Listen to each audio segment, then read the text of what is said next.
El Museo Nacional de Bellas Artes es una institución cultural importante ubicada en la ciudad de Santiago, Chile. Fundado en 1880, el museo alberga una amplia colección de obras de arte, incluyendo pinturas, esculturas, grabados y fotografías, que abarcan desde el siglo XVI hasta la actualidad. Una de las obras más destacadas que se encuentra en el museo y que más nos llamó la atención es la famosa escultura conocida como la cabeza de David. Esta se encuentra en el primer piso del hall central, casi al lado de la entrada. Esta escultura es una representación de la cabeza del rey bíblico David, quien es conocido por haber vencido al gigante Goliat. La escultura fue creada por el escultor italiano Gian Lorenzo Bernini en el siglo XVIII. Para apreciar una obra de arte como la cabeza de David, podemos seguir un proceso en 5 fases: contextualizar, ver, mirar, pensar y relacionar.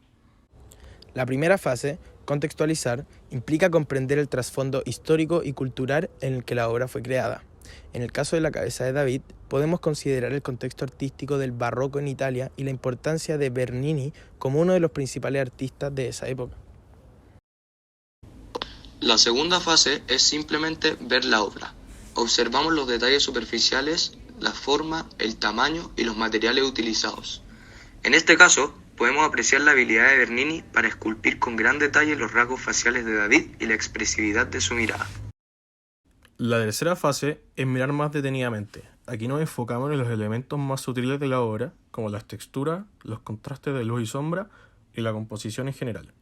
Podemos apreciar cómo Bernini logra transmitir una sensación de movimiento y tensión en la escultura, capturando un momento clave en la historia de David. La cuarta fase es pensar. Aquí reflexionamos sobre el significado y la intención del artista al crear la obra.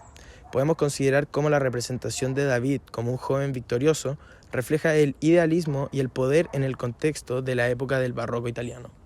Finalmente, la quinta fase es relacionar. Esto implica establecer conexiones entre la obra y nuestra propia experiencia, conocimientos y emociones. Podemos reflexionar sobre la relevancia continua de la historia de David y cómo su lucha contra los desafíos personales y los obstáculos externos siguen siendo inspiradora hoy en día. En resumen, el Museo Nacional de Bellas Artes de Santiago es un lugar fascinante para explorar la rica historia del arte. La cabeza de David, una obra maestra escultórica de Gian Lorenzo Bernini, nos brinda la oportunidad de sumergirnos en la belleza y el significado de esta obra y conectarnos con el legado artístico que nos ha dejado.